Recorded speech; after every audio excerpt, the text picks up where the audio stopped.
बाबर आजम ने ये साबित कर दिया है अपने हेटर्स को और अपने फैंस को कि जो उसके हेटर्स है वो सही से बाबर T20 का प्लेयर नहीं है। पिछले मैच के अंदर इतनी डिसरिस्पेक्ट के बाद सारे बाबर फैंस को आज उम्मीद थी कि बाबर आज एक अलग परफॉर्मेंस करके दिखाएगा, बदला लेगा, रिवेंज मूड के अंदर आएगा, बड़ा शानदार खेलेगा। लेकिन होता क्या है कि बाबर आजम 172 का टारगेट चेस करने आ रहे थे। मस्ट विन गेम होती है Brisbane heat versus Sydney sixer का मैच। जो जीतेगा वो क्वालिफाई करेगा प्लेऑफ में। सिडनी सिक्सर ने क्वालिफाई तो कर लिया, लेकिन बाबर आजम इस चेस के अंदर 7 बॉलों के ऊपर 1 रन करके आउट होके चले जाते हैं। और इससे क्या साबित होता है, बाबर आजम ने 10 मैचेस, जो बिग बैश का बाबर आजम का जो पूरा का पूरा ग्रुप स्टेज थी वो कंप्लीट होगी। 10 मैच में 202 रन की है, 25 की एवरेज है, 104 का स्ट्राइक रेट है, 58 हाईएस्ट है। ये बहुत ही बुरे स्ट्राइक है बाबर आजम जैसे प्लेयर के लिए। बाबर आजम पीएसएल के 10 मैच खेले हो तो बाबर आजम के रन सारे 300 400 तो मिनिमम होते हैं, 500 के आसपास जा रहे होते हैं। तो बाबर आजम की ये वाली परफॉर्मेंस देख के बड़ा अफसोस हुआ और ये कहना पड़ रहा है कि बाबर आजम के जो हेटर्स थे वो सच्ची साबित हो गया। अभी भी टाइम है, अभी भी प्लेऑफ के 2 मैचेस पड़े हैं। अगर वहां चल गया तो क्या पता ये थोड़ा अच्छा हो जाए, लेकिन फिलहाल के लिहाज से जिस स्टीवन स्मिथ को लोग गालियां निकाले थे, इसने बाबर से बदतमीजी की, आज फिर उसने मैच जितवा दिया। वो भी तो टेस्ट का प्लेयर है, वो भी तो स्लो खेलता है, लेकिन उसने आते साथ ही पहले ओवर के अंदर ही 3 बॉलों पे 10 कर दिया था। पहली बॉल फेस कर रहा है चौका, दूसरी बॉल चौका। ये स्टीवन स्मिथ की चीजें थी। हम क्या कर रहे हैं? और बाबर आजम का ये बिग बैश बहुत बुरा रहा है, और इस बिग बैश के परफॉर्मेंस के ऊपर आप वर्ल्ड कप की सिलेक्शन कर रहे हो ना, तो बाबर की जगह नहीं बनती वर्ल्ड कप के अंदर। लेकिन क्योंकि वर्ल्ड कप एक अलग चीज है, ये एक अलग चीज है, T20 लीग है, और ये बाबर आजम एक अलग लीग खेल रहा है, तो वर्ल्ड कप में पाकिस्तान को जरूरत है उसकी। बट स्टिल रिजवान ने 187 रन की 10 मैचेस में, बाबर ने 202। कोई डिफरेंस नहीं है, उसने भी बुरा खेला, इसने भी बुरा खेला, लेकिन अब ये एक्स्ट्रा मैचेस जो मिले उसमें परफॉर्म करके दिखाना पड़ेगा। एक हारिस रोफा जिसने पाकिस्तान की इज्जत बिग बैश में बचाई है, अदरवाइज तो हर प्लेयर ने एम्बेरस ही करवाया, बहुत बुरे तरीके से एम्बेरस करवाया। अब आ जाए जरा पीएसएल के ऊपर। पीएसएल की आपको बड़ी बड़ी अपडेट देते हैं। पीएसएल में आप सबको पता चल गया होगा, जो कल मीटिंग थी उसके अंदर फैसला कर लिया गया कि ऑक्शन होगी। पहले लाहौर कलंदर ऑक्शन के हक में नहीं था, लेकिन लाहौर कलंदर क्यों राजी हो गया ऑक्शन के हक के अंदर, उसकी वजह मैं आपको बताता हूँ।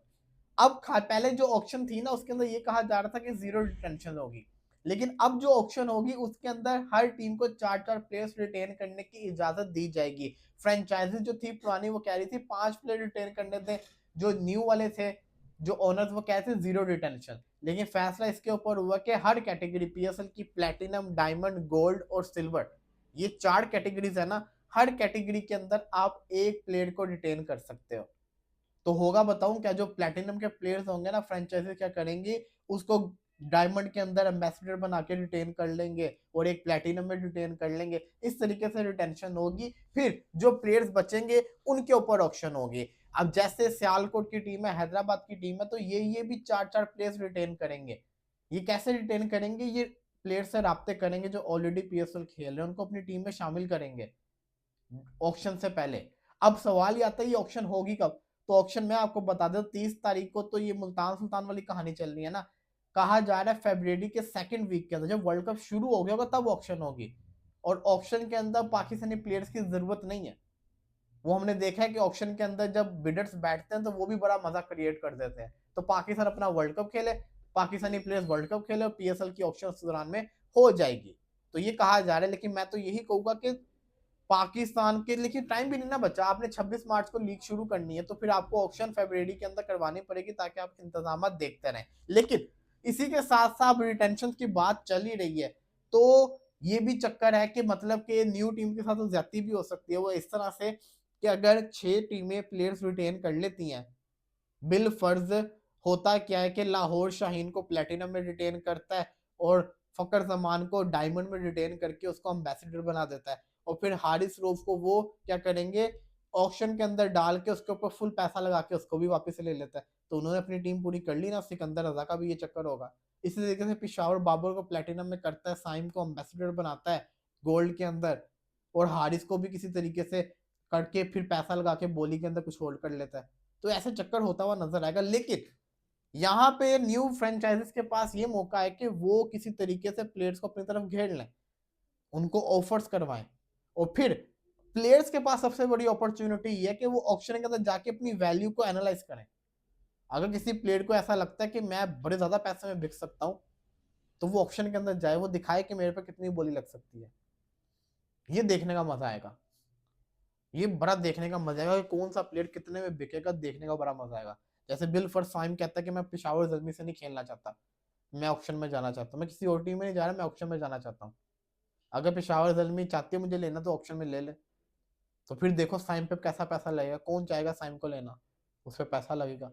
तो ये चीज होगी ऑक्शन के अंदर, लेकिन ऑक्शन भी एक लिमिटेड होगी। चार चार प्लेयर्स तो सबने रिटेन कर लिए ना, बड़े बड़े नाम तो होंगे, लेकिन जो बड़े फॉरेन नाम तो होंगे ना, उनके ऊपर पैसा लगेगा फिर। अब ये जो डायरेक्ट साइनिंग वाली कहानी है ना, ये फिलहाल जैसे कहते हैं ना, नजर नहीं आ रही, ये फिलहाल नजर नहीं आ रही। लेकिन ये जो रिटेंशन है ना, ये भी अभी कंफर्म नहीं है। मोहसिन नकवी साहब, चेयरमैन मोहसिन नकवी साहब खुद ये अनाउंस करेंगे कितने प्लेयर्स रिटेन हो सकते हैं, और फ्रेंचाइजेस ऑक्शन जिसे कहते हैं ना, जो उन्होंने मोहसिन नकवी साहब हक में थे ऑक्शन के, तो वो किस तरीके से ऑक्शन करवाएंगे, ये भी पूरी डिटेल वो बताएंगे। लेकिन माइट भी पॉसिबल है कि ये 4 के बजाय 3 के ऊपर आ जाए, कि 3 प्लेयर्स को आप रिटेन कर सकते हैं। तो कुछ भी हो सकता है, क्या पता जीरो रिटेंशन भी आ जाए, तो एनीथिंग कैन पॉसिबल। तो पीएसएल की ये अपडेट लेटेस्ट चल रही है। बाकी मुल्तान सुल्तान की जो कहानी है, वो 30 तारीख को उन्होंने सारी के सारे डॉक्यूमेंट्स जमा करवाने हैं, उसके बाद जाके फिर फैसला होगा कि किस तारीख को बिडिंग होगी। तो बिडिंग उसकी जल्दी से एज सुन एज पॉसिबल हो, ताकि पता चले कि फिर मुल्तान की भी टीम बिके। अब देखे ना, अब जो आपकी टीम है सियालकोट, उन्होंने अभी तक अपनी लोगो नहीं अनाउंस किया, उन्होंने अपने अभी तक पूरा नाम नहीं अनाउंस किया, एफकेएस ने पूरा नाम नहीं अनाउंस किया, तो काफी स्लो सिस्टम चल रहा है। तो इसको उनको फास्ट करना पड़ेगा, तभी फायदा है, अदरवाइज फायदा नहीं है। दूसरी तरफ इंडिया वर्सेस न्यूजीलैंड के मैच के अंदर डैरल मिचेल ने लगातार दूसरी सेंचुरी मार दी है, बड़ा मार रहा है इंडिया को इस सीरीज के अंदर, वो अकेला ही तुने जा रहा है। हालांकि न्यूजीलैंड की सी टीम खेल रही है, लेकिन फिर भी इंडिया को रच के फाइट दे रहे हैं वो।